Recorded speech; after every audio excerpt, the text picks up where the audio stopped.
तो देखिए मैंने आप लोगों के सामने ये फॉर्मेट बना लिया है। फॉर्मेट में देखो आपको किस तरीके से अच्छे से एग्ज़ाम में भी करना है। Statement showing the evaluation of debtors policy total approach से ही कर रहे हैं हम, तो टोटल अप्रोच से ही हमें यहाँ पे मेंशन करना पड़ेगा। किस तरीके से फॉर्मेट था, पर्टिकुलर्स प्रेजेंट पॉलिसी है हमारी 30 डेज़ की। देन प्रपोज पॉलिसी कौन कौन सी है, ABCD वो लिख देने हैं, डेज भी मेंशन कर देना है। तो फॉर्मेट में सबसे पहले हमारे पास था एक्सपेक्टेड प्रॉफिट। अगर आपको नहीं समझ में आएगा फॉर्मेट तो आप फॉर्मेट को जाकर देखिए, बिल्कुल सेम टू सेम फॉर्मेट की तरह ही होगा। ठीक, एक्सपेक्टेड प्रॉफिट, और हमें दो चीज़ों पर फोकस करना था, क्या, expected profit and opportunity cost of investment in receivables. Okay, तो ये बात ध्यान रखनी है। एक्सपेक्टेड प्रॉफिट के लिए सबसे पहले हमारा जो ए पॉइंट था, ठीक है, ये हम इसे कैपिटल ए ले लेते हैं। चलिए, एक्सपेक्टेड प्रॉफिट को ए जो था हमारे पास वो था क्रेडिट सेल्स। तो क्रेडिट सेल जो है वो हमारी इस वाली पॉलिसी में कितनी है, करंट पॉलिसी में 6 लाख की है, ये लिख लोगे आप। ठीक, नेक्स्ट देखिए ज़रा, बी है हमारे पास total cost other than. Format के थ्रू से ही कर रहा हूँ मैं, आप फॉर्मेट जाकर देख सकते हैं। टोटल कॉस्ट अदर देन क्या था, बैड डेट। ठीक है, बैड डेट को छोड़कर। तो कौन कौन से होते हैं, एक वेरिएबल कॉस्ट होता है, ठीक है, और दूसरा क्या होता है, फिक्स्ड कॉस्ट। तो वेरिएबल कॉस्ट पहले निकाल लेते हैं। वेरिएबल कॉस्ट एग्जांपल में दिया हुआ है, जो कि है हमारे पास वेरिएबल कॉस्ट हमारे पास 2 रुपीज़ है। तो देखिए किस तरीके से निकालेंगे। 6 लैक्स जो है वो हमारे पास क्रेडिट सेल्स है, यहाँ पर यूनिट डिफाइंड नहीं है, तो और हमारे पास जो क्वेश्चन में है वो 3 रुपीज़ पर यूनिट है। तो अगर मैं यहाँ पर 6 लाख अगर यूनिट की बात करूँ तो यूनिट यहाँ पे आप निकाल लोगे, 6 लाख को डिवाइड कर दोगे कितने से, 3 से, तो आपके पास 2 लाख यूनिट्स आ जाएंगे। ठीक है, यानी कि ये जो काम हो रहा है 2 लाख यूनिट्स के लिए हो रहा है। ठीक है, आप ऊपर मेंशन कर देना यहाँ पर। तो 2 लाख और मल्टीप्लाई हो जाएगा वेरिएबल कॉस्ट, यहाँ पे 2 लाख मल्टीप्लाई वेरिएबल कॉस्ट कितना है 2, तो कितना आ जाएगा 4 लाख। ओके, अब निकालना है हमें फिक्स्ड कॉस्ट। ठीक है, सेकंड देखिए, फिक्स्ड कॉस्ट निकालनी है। फिक्स्ड कॉस्ट के लिए मैंने आप लोगों को फॉर्मूला बताया था, उसी फॉर्मूले के थ्रू निकालेंगे। मैं यहाँ वर्किंग नोट में दिखला रहा हूँ। किसकी कैलकुलेशन करनी है हमें, फिक्स्ड कॉस्ट की कैलकुलेशन करनी है। तो फिक्स्ड कॉस्ट की जो कैलकुलेशन थी वो क्या थी, एवरेज कॉस्ट पर यूनिट। जाकर आप फॉर्मूले में देखिए, ये लिखवाया हुआ है मैंने, average cost per unit minus करते हैं क्या, variable cost per unit. Okay, per unit इस तरीके से ब्रैकेट में, और मल्टीप्लाई करते हैं किससे, नंबर ऑफ यूनिट सोल्ड। तो सिंपल सा है, एवरेज कॉस्ट कितना है गिवन है क्वेश्चन में 2.25, माइनस कर दोगे आप, वेरिएबल कॉस्ट 2 रुपीज़ है, और यूनिट सोल्ड कितने हुए हैं, यूनिट सोल्ड वही 2 लाख है। तो आपके पास कितना आ जाता है, 2.25 माइनस कर दोगे आप 2 बचेगा ये, और 2 लाख से मल्टीप्लाई करेंगे तो हमारे पास 50,000 आ जाता है। ठीक है, 50,000 इस तरीके से आ जाएगा। तो 50,000 देखिए यहाँ पर, अब आपको क्या करना है, फिक्स कॉस्ट फिक्स रहती है, तो 50,000 को आंख बंद करके आप यहाँ भी लिखिए, यहाँ भी लिखिए, यहाँ भी लिखिए, यहाँ भी लिखना है, और यहाँ भी लिखना है। ओके, चलिए, अब क्या था, अब आना था क्या, ये तो आ गया हमारे पास AB। सी में क्या था, सी में था हमारे पास बैड डेट, है ना। जाकर फॉर्मेट देखो भाई, फॉर्मेट बैड डेट की बात करूं तो क्वेश्चन में गिवन है हमारे पास विच इज़ 1% ऑफ सेल्स। ठीक, तो 6 लाख था, उसका आप 1% निकाल लेंगे, 6,000 आ जाएगा, आई होप आप लोगों को ये क्लियर हो रहा होगा। 6000 आ गया। नाउ तो डी हमारे पास क्या निकल के आ जाता है, expected profit. D expected profit कैसे निकलेगा, मैंने आपको बताया था, दो ही चीज़ से मतलब रखनी है, expected profit and opportunity cost. तो ए माइनस बी माइनस सी कर दोगे आप लोग, ठीक है। तो ए माइनस बी माइनस सी मतलब क्या कि आप सेल मतलब ये सारी चीज़ें किस में से माइनस कर दोगे, इसमें से। तो चलिए माइनस करते हैं ज़रा। तो देखिए ए है हमारे पास 6 लाख, बी है हमारे पास 4,50,000, सी है 6,000। तो मैं माइनस करूँगा 6 लाख माइनस 4,50,000 माइनस 6,000, तो मेरे पास आ जाता है 1,44,000।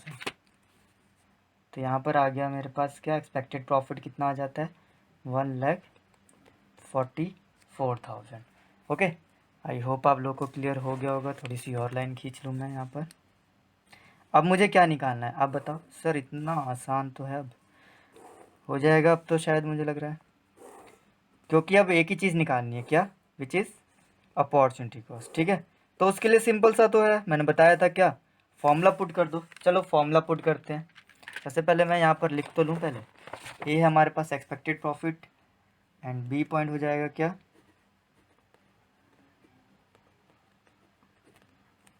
अपॉर्चुनिटी कॉस्ट ऑफ, क्या था हमारे पास, इन्वेस्टमेंट इन रिसीवेबल, ठीक है।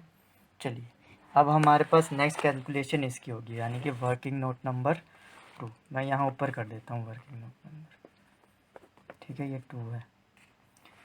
तो देखते हैं किस तरीके से सॉल्व होगा। क्या था फॉर्मूला ज़रा बताएंगे आप, टोटल कॉस्ट था एंड मल्टीप्लाई था क्या, कलेक्शन पीरियड अपॉन में 360। क्यों 360, क्योंकि हमने क्वेश्चन में गिवन है। और फिर क्या होता है, रेट ऑफ रिटर्न अपॉन 100। तो बहुत सिंपल है। प्रेजेंट पॉलिसी के लिए टोटल कॉस्ट कितनी है हमारे पास, 4,50,000। कैसे पता चला, total cost variable cost plus fixed cost. Collection period कितना है, कलेक्शन पीरियड है हमारे पास 30 डेज। प्रेजेंट पॉलिसी की बात हो रही है ये, यहाँ पर आप प्रेजेंट पॉलिसी की लिख देंगे 360। रेट कितना है, रेट है हमारे पास 20%, तो डायरेक्ट 20% भी लिख सकते हैं, कोई दिक्कत नहीं है। अब इसको सॉल्व कर दो आप, इस तरीके से सॉल्व करेंगे। देखिए 4,50,000 मल्टीप्लाई 30 मल्टीप्लाई 20 भी कर दो और डिवाइडेड कर दो डायरेक्ट 36,000 से, तो 7,500 आ जाता है मेरे पास। तो बिल्कुल करेक्ट है हमारे पास ये आंसर, जाकर बुक में देख लीजिए, सॉरी 7,500। तो यहाँ पर मेरे पास जो है इसके लिए कितना आ जाता है, 7,500। अब क्या था, नेट बेनिफिट निकालना होता है ना लास्ट में। तो नेट बेनिफिट किस तरीके से निकलता है, ए माइनस बी। ए क्या है हमारे पास, ए है जो हमने निकाला था क्या, एक्सपेक्टेड प्रॉफिट, ठीक। और बी क्या है हमारे पास, बी है अपॉर्चुनिटी कॉस्ट। तो देखिए ये आ गया था हमारे पास 1,44,000 और ये आ गया हमारे पास बी 7,500। तो दोनों को माइनस कर लेते हैं, देखते हैं क्या आता है। 1,44,000 माइनस 7,500 क्या जाता है, 1,36,500। 1,36,500। तो ये आ गया हमारे पास प्रेजेंट पॉलिसी का। देखिए थोड़ा सा टाइम कंज्यूमिंग है, बट एक बार अभी स्टार्टिंग में लगेगा टाइम थोड़ा, लेकिन नेक्स्ट टाइम से जब आप खुद करेंगे तो बिल्कुल भी टाइम नहीं लगेगा। तो आ जाइए पॉलिसी नंबर ए की तरफ। अब ये बताता हूँ मैं किस तरीके से होता है। देखिए क्वेश्चन में गिवन है, क्वेश्चन में गिवन क्या, इंक्रीज इन सेल्स जो होती है वो होती है 30,000 से। तो इंक्रीज इन सेल हमारे पास यहाँ पर कितनी हो गई, 30,000 अगर बढ़ा दें तो 6,30,000 हो जाता है। वेरिएबल कॉस्ट लें, अब देखिए यहाँ पर फिर से यूनिट निकालनी पड़ेगी हमें। तो यहाँ करता हूँ मैं एक यूनिट भी लिख ही लेता हूँ, यहाँ पे बार बार झंझट हो रही है। तो क्या आएगा यहाँ पे यूनिट आ जाएगी 2 लाख, और यहाँ पर 6,30,000 था, उसको डिवाइड करोगे 3 से क्योंकि सेल्स है हमारे पास 3, तो 2,10,000। फिर यहाँ पर भी बढ़ रहा है हमारा कितना, 48,000 बढ़ रहा है, तो यहाँ पर जाएगा 6,48,000। इसको मैं यूनिट से डिवाइड कर दूँ, 6,48,000 डिवाइडेड बाय 3, तो ये आ गया 2,16,000। फिर नेक्स्ट है क्या, 6,75,000 हो जाएगा ये, और ये हो जाएगा 6,90,000। ठीक है, तो 6,75,000 के लिए यूनिट्स कितने हो जाएंगे हमारे पास, 225। ये बात ध्यान रखनी है, अच्छे से करना है, बिल्कुल कुछ भी गड़बड़ नहीं करनी है। और इसके लिए 2,30,000 ये यूनिट्स होगा। इस समय वेरिएबल कॉस्ट आसानी रहेगी निकालने के लिए। ठीक, तो वेरिएबल कॉस्ट तो हमारे पास 2 रुपीज़ है, 2 रुपीज़ ही रहेगी, तो 2,10,000 जब मल्टीप्लाई करोगे 2 से तो आ जाएगा 4,20,000। ओके, फिर आप 2,160 को 2 से मल्टीप्लाई करोगे आ जाएगा 4,32,000। फिर ये यूनिट्स को फिर 2 से मल्टीप्लाई करोगे तो 4,50,000। इसी तरीके से इसको 4,60,000। ठीक, फिक्स कॉस्ट तो फिक्स ही रहेगी। अब मैं देखूँ तो मेरे पास टोटल ये कितना आ गया है, इन दोनों का टोटल सिर्फ 4,70,000, यहाँ पर 4,82,000, यहाँ पर 5 लाख, और यहाँ पर आ जाता है हमारे पास 5,10,000। आई होप ये क्लियर हो रहा होगा आप लोगों को सभी को। चलिए बैड डेट के बात आते हैं। बैड डेट पे देखिए क्वेश्चन में लिखा हुआ था ना जो प्रेजेंट डिफॉल्ट एंटिसिपेटेड, तो ये हमारा बैड डेट ही है। तो जो एक्स्ट्रा 10, एक बात बता दी, एक हाँ मैं एक बात बताना भूल गया आप लोगों को। प्रेजेंट पॉलिसी जो थी 30 डेज़ की थी, और नेक्स्ट जो इंक्रीज कलेक्शन पीरियड हो रहा है क्वेश्चन में 10 डेज़ 20 डेज़, वो इस 30 डेज़ में ऐड होते जा रहा है, इसलिए ये 40 आ गया, फिर इसमें 20 ऐड हुआ तो 50, इसी तरीके से 30 ऐड हुआ तो 60, और फिर 45 ऐड हुआ तो 75। ठीक है, तो अब यहाँ बैड डेट भी दे रखा है, देखिए 1.5%, तो 1.5% ऑफ सेल निकालेंगे आप। तो सेल कितना है यहाँ पे 6,30,000, 6,30,000 का 1.5% कितना आ गया 9,450, तो यहाँ पर लिख दोगे आप 9,450। ठीक, इसी तरीके से आप 2% निकालेंगे नेक्स्ट वाले का, 6,48,000 का 2% कितना आ गया 12,960। फिर नेक्स्ट वाले का निकालेंगे आप, यानी कि 6,75,000 का कितना परसेंट 3%, तो आपके पास ये आ जाएगा 2,250। ओके, चलिए नेक्स्ट देखिए, नेक्स्ट है हमारे पास 6,9, इसका कितना परसेंट है 4%, तो इसका 4% आ जाएगा 27,600। बस इतना सिंपल सा था ये। नेक्स्ट है हमारे पास अब expected profit. Expected profit simple सा है, आप क्या करोगे, इसको इन तीनों को माइनस कर दोगे। क्या 6,30,000 माइनस क्या करना है 4,70,000, एंड देन माइनस करना है 9,450, तो आपके पास आ जाएगा कितना ये 1,55,550। ठीक है, ये आ रहा है आपके पास आंसर, ये 1,50,550। फिर ऐसे ही अगले वाले को भी माइनस कर दोगे, 6,48,000 माइनस करोगे क्या 482, देन माइनस करोगे क्या 12,960, तो ये आपके पास आ जाएगा। ओके, नेक्स्ट इसी तरीके से माइनस कर दोगे 375, माइनस करोगे आप कितना 5 लाख माइनस 2,250, तो ये आ जाएगा 1,54,750।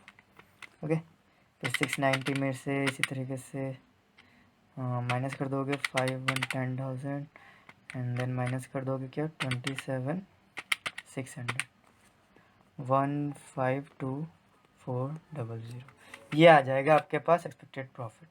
चलिए अब निकालते हैं हम इसी तरीके से सबके लिए क्या निकालेंगे अब, अपॉर्चुनिटी कॉस्ट। ओबियसली मेहनत तो करनी पड़ेगी। एक बार हमने फॉर्मूला लिख तो लिया है, कोई ज़रूरत नहीं है, आप डायरेक्ट कैलसी पे कर सकते हैं। किस तरीके से, टोटल कॉस्ट। तो देखिए यहाँ पर अगर मैं देखूँ टोटल कॉस्ट यहाँ की कितनी है, टोटल कॉस्ट यहाँ पर 4,70,000। तो मैं क्या करूँगा अपने ख्याल से 4,70,000 लिखूँगा। मल्टीप्लाई कितना करना है, 40 डेज से, 40 डेज से मल्टीप्लाई करना है। परसेंटेज क्या लेनी है, परसेंटेज वही लेनी है सेम 20%। 20 से मल्टीप्लाई करोगे और डिवाइडेड बाय किससे करोगे, 36। पहले 360 से डिवाइड कर दो आप, ठीक है। फिर आप डिवाइड एक बार देख लेते हैं। तो एक बार मैं आपको दिखला देता हूँ यहाँ पे करके।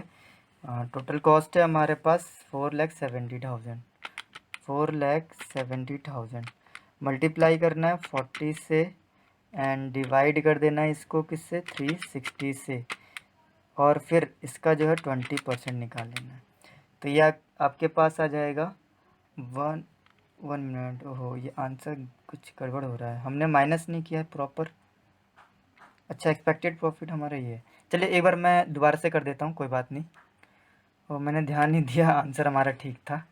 चलिए कोई बात नहीं, एक बार और दिखला देता हूँ। 4,70,000 मल्टीप्लाई क्या करना है 20 से, डिवाइड करना है 360 से, मल्टीप्लाई 20%। अब गड़बड़ हो गया। मल्टीप्लाई कर दोगे आप कितने से, 40 से, डिवाइड बाय 360 से, फिर इसका 20%। तो 10,444 आ रहा है। 10,444 आप यहाँ लिख दोगे, बिल्कुल सही आ रहा है। फिर नेक्स्ट आगे देखिए थोड़ी, फिर ये हो जाएगा। देन मल्टीप्लाई डेज से करोगे वही 50 डेज डिवाइडेड बाय 360, फिर मल्टीप्लाई 20%, ठीक है। तो ये आ जाएगा आपके पास 13,389 कर लोगे आप, ठीक है। नेक्स्ट देखिए, नेक्स्ट है हमारे पास कितना, 5 लाख। तो 5 लाख मल्टीप्लाई कितना करोगे, अब डेज़ कितने हमारे पास 60 डेज़ हैं, डिवाइडेड करोगे 360 से और मल्टीप्लाई 20%।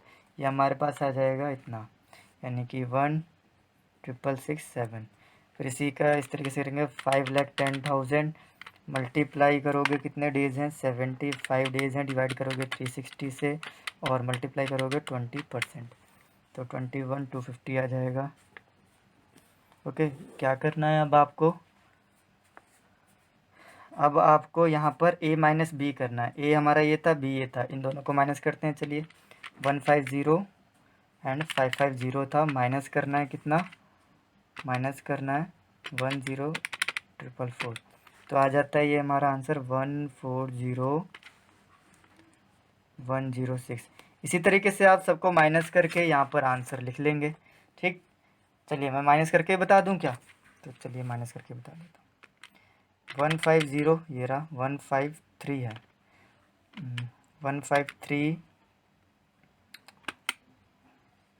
153,040 और माइनस क्या करना है 13389। देखिए आपके पास ये भी आंसर आ गया 139,651। इसी तरीके से आप ये भी माइनस कर देना, ये माइनस कर देना, ये आ जाएगा आपके पास आंसर, ठीक है। अब देखिए मैं यहाँ पे डायरेक्ट आंसर ही लिख दे रहा हूँ, यही आएगा वैसे तो, ओके। अब देखिए यहाँ पर क्या होता है, जो प्रपोज पॉलिसी ए है, यानी कि प्रपोज पॉलिसी ये ए है, जो ये क्या है, इंक्रीज इन कलेक्शन 10 डेज हो जाएगा और शुड बी अडॉप्टेड बिकॉज ये क्या ज़्यादा हायर, मतलब कंपेयर टू अदर पॉलिसी से देखा जाए तो ज़्यादा बेनिफिट दे रहा है ये, ठीक है। तो इसी को हमें क्या करना पड़ेगा, अडॉप्ट करना पड़ेगा। बस सिंपल सा है, एक लाइन लिख देनी है कि the proposed policy A should be recommendation by the consultant, ठीक है। जो कंसल्टेंट वहाँ पर बताया गया उस तरीके से रिकमेंडेशन दे देनी है, बस ख़त्म। बिकॉज ये क्या हो रहा है, बिकॉज 10 डेज अगर हम एक्स्ट्रा दे रहे हैं तो हमें ये बेनिफिट दे रहा है। सो आई होप आप लोग को अच्छे से क्लियर हो गया होगा ये। तो चलिए ये तो था हमारा टोटल अप्रोच। अब देखते हैं ज़रा इंक्रीमेंटल अप्रोच से किस तरीके से होगा। देखिए बहुत ही ज़्यादा सिंपल है, इतना जो ज़्यादा कोई कॉम्प्लिकेटेड नहीं है। ये सिर्फ एक फॉर्मूला याद रखना था और इसमें डायरेक्ट पुट करना था। देखिए 6 नंबर से ज़्यादा कम का तो आएगा नहीं, पहली बात तो ये ईजी है। ये एक दो बार और प्रैक्टिस करेंगे तो हो जाएगा। चलिए अब आते हैं हम इंक्रीमेंटल अप्रोच पे।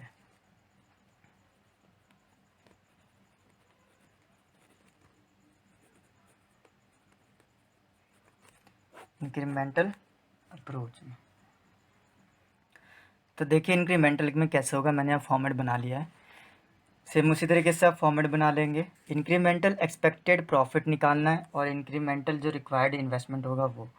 तो इंक्रीमेंटल एक्सपेक्टेड प्रॉफिट में सबसे पहले ए पॉइंट क्या था, इंक्रीमेंटल क्रेडिट सेल। जितना इंक्रीमेंट हुआ है बस उतना ही लिखना है, ये बात ध्यान रखनी है। ठीक है, आप लोगों को बहुत ही अच्छे से करना है ये क्वेश्चन। तो एक बात बताइए, सेल्स में कोई इंक्रीमेंट हुआ है क्या? नहीं हुआ, जितना था उतना ही है, तो इससे कुछ मतलब नहीं है। नेक्स्ट पे आ जाइए।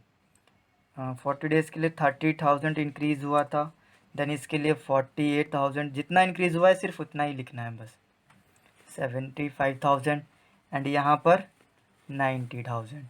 ओके, अब इंक्रीमेंटल कॉस्ट की बात करते हैं तो हमारे पास वेरिएबल कॉस्ट और फिक्स्ड कॉस्ट होती है।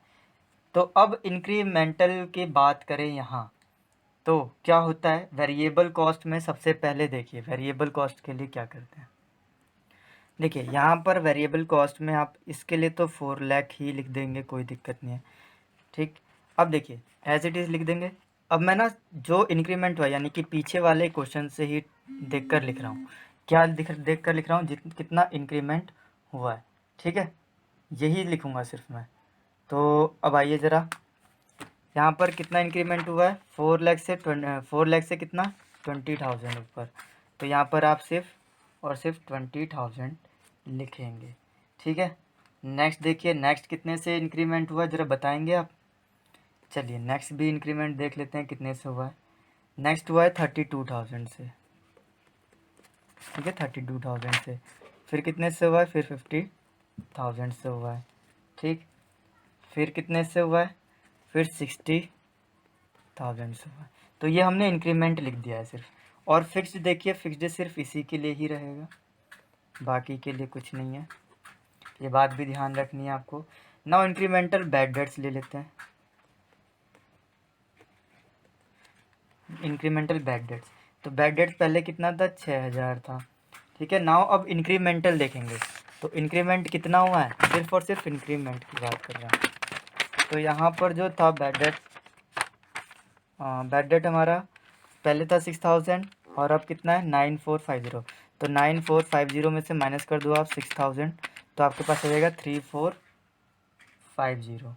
ओके, तो इसी तरीके से आपको ये कंप्लीट कर लेना है। आगे भी फिर माइनस करके लिख लेना है, इसके आगे भी आप माइनस कर दोगे। आई होप आपको समझ में आ गया होगा कि कैसे आया ये, देखिए। ठीक है, अब बढ़ते हैं हम आगे। देखिए बहुत ही सिंपल है, अगर ना समझ में आए तो यहाँ देखिए क्या करना है आपको। आपने अभी इसमें से इसको माइनस किया तो इसमें से इसको माइनस करेंगे, इसमें से इसको माइनस करेंगे, इसमें से इसको माइनस करेंगे। कि लास्ट वाला क्या 27,600 है ना, 27,600 माइनस कर दो 6,000, 21,600 आ गया, बस सिंपल सा है। चलिए इंक्रीमेंटल एक्सपेक्टेड प्रॉफिट आ जाएगा, अब इसी तरीके से बी आ जाएगा, यही तो निकालना होता है हमें। इंक्रीमेंटल एक्सपेक्टेड प्रॉफिट ईपी लिख देता हूँ, किस तरीके से आएगा, ए माइनस बी माइनस सी। अब बोल रहे हो ये है ही नहीं, यहाँ कुछ नहीं, इससे कुछ मतलब नहीं है। हमें जो प्रपोज पॉलिसी है सिर्फ उसी से मतलब है, क्योंकि उन्हीं में से तो हमें क्या करनी है, अडॉप्ट करनी है, इसी वजह से। तो यहाँ देखिए, यहाँ माइनस करते हैं हम तो हमारे पास क्या आता है। तो यहाँ पर तो इसका ए दोनों प्लस कर ले तो 20,000, तो ए माइनस बी माइनस सी करना है। ए है हमारा 30,000 का, देन बी माइनस कर देना है 20,000, माइनस सी भी कर देना है 3,450, तो आ जाता है 6,550। तो यहाँ पर आप क्या लिख दोगे, 6,550। इसी तरीके से ये भी माइनस कर दोगे तो 9,040 आ जाएगा, 1,0750 और 8,400। ओके, चलिए अब बढ़ते हैं अब हम इन्वेस्टमेंट की तरफ। बी जो था वो था क्या, इन्वेस्टमेंट। मैं डायरेक्ट लिख रहा हूँ, बस आपको समझा रहा हूँ। ठीक है, आप पूरा लिख लेना, थोड़ी सी लाइन बढ़ा दूँ मैं। देखिए करना क्या है, इंक्रीमेंटल वाले में कुछ भी नहीं करना है, सिंपल सा इन्वेस्टमेंट में पहले का इतना था, अब इसमें से इसको माइनस कर दीजिए, बस सिंपल सा आ जाएगा। माइनस कर दीजिए आप कितना, 10,444 था, माइनस कर देंगे 7,500, तो 2,944 आ जाएगा। तो 2,944 लिख दीजिए यहाँ पे 7,500 लिख देता हूँ ताकि आपको परेशानी ना हो। फिर 13,389 है, 13,389 है, माइनस करोगे 7,500 तो आ जाएगा 5,889, 5,889 आ जाएगा। फिर इसी तरीके से नेक्स्ट है हमारा 1,667 है, माइनस कर दोगे 7,500 आ जाएगा 9,167, तो 9,167। फिर इसी तरीके से लास्ट है हमारा 21,250, माइनस कर दोगे और 7,500 तो 13,750 आ जाएगा। अब इन सबको क्या करना है हमें, अब इन सबको हमें करना है क्या, ए माइनस बी, ठीक है। बी ये आ गया हमारे पास और ए हमारे पास ये आ गया है, ठीक है। तो अब इन दोनों को आप क्या करोगे, ए वाले को कुछ नहीं करोगे जी, अब जो प्रपोज किए गए हैं उनको सिर्फ लिख लोगे। तो ए माइनस बी यानी कि 6,550 माइनस 2,944 आपके पास आ जाएगा 3,606। इसी तरीके से इसका करेंगे 3,151, 1,583 और 5,350 आ जाएगा। तो अब हमें रिकमेंड करना है कौन सी पॉलिसी को अडॉप्ट किया जाए, ठीक है। तो यहाँ ये क्वेश्चन ख़त्म हो जाता है, लेकिन अब हमें कैसे पता चलेगा कि कौन सा जो है रिकमेंड करेंगे, क्योंकि यहाँ पर क्या हो रहा है, ए में इतना आ रहा है अकॉर्डिंग टू दिस इन दोनों के, लेकिन यहाँ डी में भी ज़्यादा आ रहा है। तो हम इंक्रीमेंटल में क्या करते हैं, रेट को आइडेंटिफाई करते हैं। रेट को आइडेंटिफाई करने के लिए किस तरीके से, एक फॉर्मूला है, फॉर्मूले का यूज़ करेंगे हम। एक्सपेक्टेड रेट ऑफ रिटर्न को देखते हैं कितना है, रेट ऑफ रिटर्न देखते हैं, यानी कि रेट को, जिसका रेट ज़्यादा रहेगा वही क्या करना पड़ेगा, हमें रिकमेंड करना पड़ेगा। तो इंक्रीमेंटल सबसे पहले पॉलिसी ए के लिए देखा जाए तो इंक्रीमेंट कितना हुआ है, इंक्रीमेंट हुआ है यहाँ पर, पॉलिसी ए की बात हो रही है, इंक्रीमेंट कितना हुआ है, इंक्रीमेंट देखा जाए तो 6,550, तो यहाँ पर आप 6,550 लिख देंगे। और इंक्रीमेंटल इन्वेस्टमेंट में कितना इंक्रीमेंटल हुआ है ये भी देखना है हमें। तो इन्वेस्टमेंट में कितना इंक्रीमेंटल हुआ है मैं बता दूं आप लोगों को। तो यहाँ पे फॉर्मूला जो है वो है हमारे पास, देखिए इंक्रीमेंटल जितना हुआ है पहले तो वो लिख लोगे आप, किस में, ये हुआ है हमारा इंक्रीमेंटल किस में, एक्सपेक्टेड वाले में, ठीक है। फिर उसके बाद इन्वेस्टमेंट में कितना इंक्रीमेंटल हुआ है मैं बता दूं। आप क्या करोगे, 4,50,000 जो था, 4,50,000 टोटल कॉस्ट मल्टीप्लाई डेज से, रेट नहीं लोगे आप अब आप इसमें, तो यहाँ पर आ जाएगा 37,500। इसी तरीके से फिर दूसरे वाले में भी करोगे तो दूसरे वाले का आंसर आएगा 5, एक बार मैं करके देख लेता हूँ, 470 मल्टीप्लाई 40 डिवाइडेड बाय 360, तो आपके पास आएगा 4 टाइम्स 2, ठीक है। देन उसके बाद आप इसमें से क्या करोगे, माइनस कर दोगे 37,500, तो आपके पास आ जाता है 14,722, ठीक है। तो यहाँ पर वही लिखना है, इतना जितना इंक्रीमेंटल हुआ है वो लिख देना है यहाँ पर इन्वेस्टमेंट में, एंड देन मल्टीप्लाई कर देना है 100 से। तो अब इसका रेट आ जाएगा निकल के, रेट आ जाता है हमारे पास 44.49%।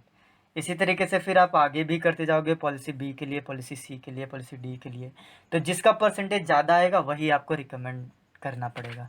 तो यहाँ इस क्वेश्चन में पॉलिसी ए का जो है परसेंटेज ज़्यादा आ रहा है, इसलिए हम पॉलिसी ए को प्रिफर करेंगे।